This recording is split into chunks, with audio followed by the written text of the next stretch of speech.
Bismillahirrahmanirrahim. Sebelumnya, perkenalkan saya Irsyad Khairi dengan 3 NIM digit terakhir saya 009. Saya berasal dari kelas A jurusan Teknologi Rekayasa Otomasi.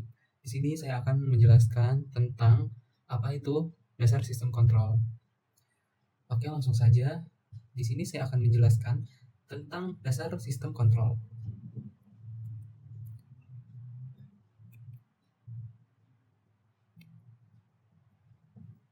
Kita masuk ke pengertian dasarnya terlebih dahulu.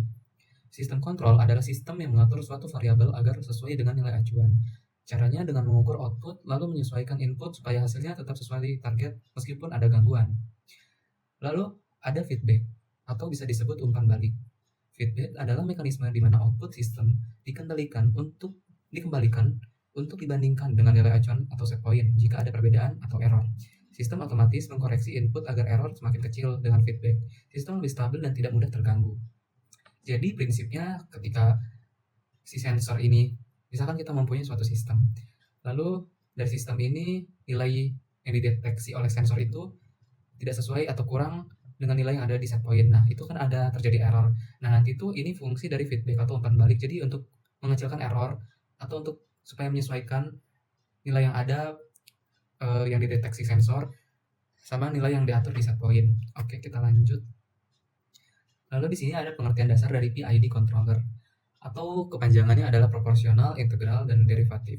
PID controller adalah salah satu metode pengendalian yang paling banyak digunakan di industri karena sederhana tapi efektif. Tujuannya untuk membuat sistem mencapai kondisi yang diinginkan dengan cepat, akurat, dan stabil. Lalu di sini saya akan menjelaskan beberapa bagiannya. Yang pertama ada proporsional. Bagian ini bekerja berdasarkan besar error saat ini. Semakin besar selisih antara output dengan set point, semakin besar pula koreksi yang diberikan. Namun, Ctrl P saja sering meninggalkan error kecil yang tidak bisa hilang. Lalu ada integral. Bagian ini memperhitungkan error dari waktu ke waktu atau dia mengakumulasi dari error tersebut dengan adanya komponen satu, error kecil yang tersisa dari Ctrl P bisa dihapus sehingga sistem benar-benar mencapai nilai target. Lalu ada derivatif. Bagian ini melihat arah dan kecepatan perubahan error. Komponen D berfungsi seperti peredam yang menahan sistem agar tidak berosilasi atau terlalu cepat berubah. Ia membuat pergerakan sistem lebih halus dan lebih stabil. Lalu di sini ada beberapa komponen utama dalam sistem kontrol. Nah, yang pertama ada plan atau proses yang dikontrol, merupakan objek atau sistem yang dikendalikan. Contohnya ada motor listrik, suhu ruangan, level air dalam tangki, dan lain-lain.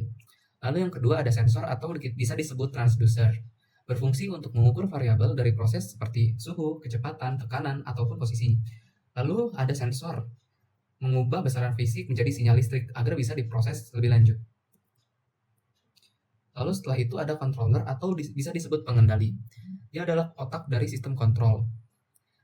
Nah, di sini fungsinya menerima sinyal dari sensor atau feedback, lalu membandingkannya dengan set point, lalu mengirimkan sinyal kontrol untuk memperbaiki keadaan atau error. Contohnya PID controller, PLC, atau microcontroller. Lalu yang keempat ada aktuator atau penggerak. Merupakan komponen yang mengubah sinyal kontrol dari controller menjadi aksi fisik pada plan. Contohnya motor, pompa, katup, atau heater. Oke. Lalu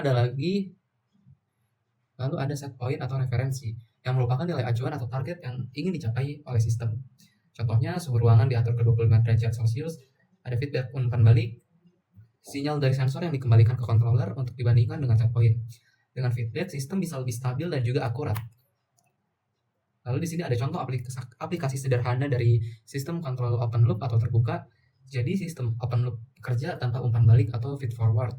Jadi keluaran dari sistem ini tuh nggak diperiksa lagi. Jadi sistem cuma menjalankan perintah awal.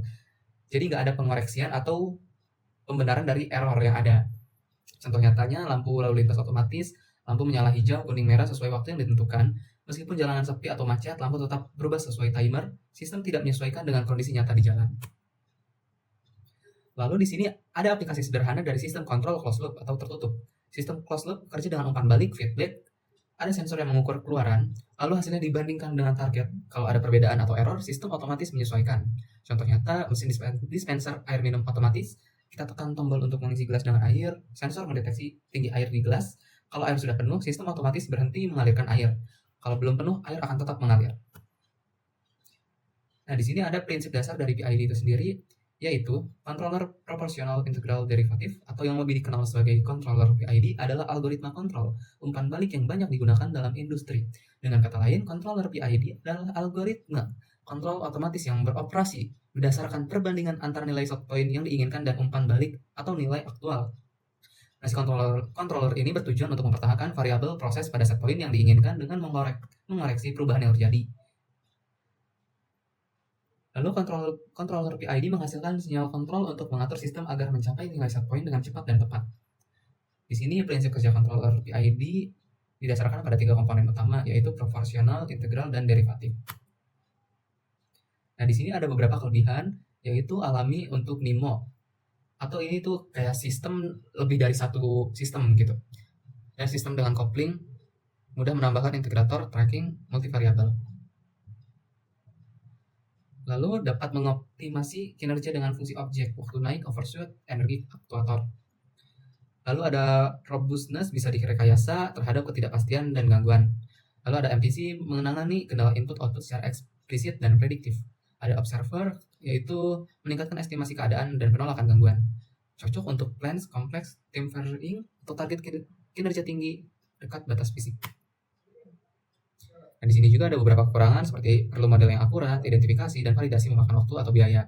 Lalu ada desain atau tuning pemilihan bobot struktur yang kurang intuitif bagi operator. Lalu ada kompleksitas implementasi dan beban komputasi yang tinggi, terutama pada MPC real time. Lalu ada observer, Kalman filter meningkatkan estimasi keadaan dan penolakan gangguan. Memerlukan infrastruktur sensor atau estimasi observer, rawan mismatch model bila tidak dirancang robust.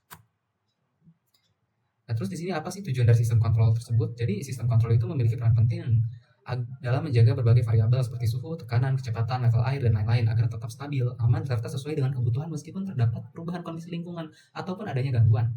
Dengan kata lain, sistem kontrol ibarat otak yang memastikan proses berjalan sesuai tujuan, tetap stabil, aman, efisien, dan mampu beradaptasi terhadap segala bentuk gangguan.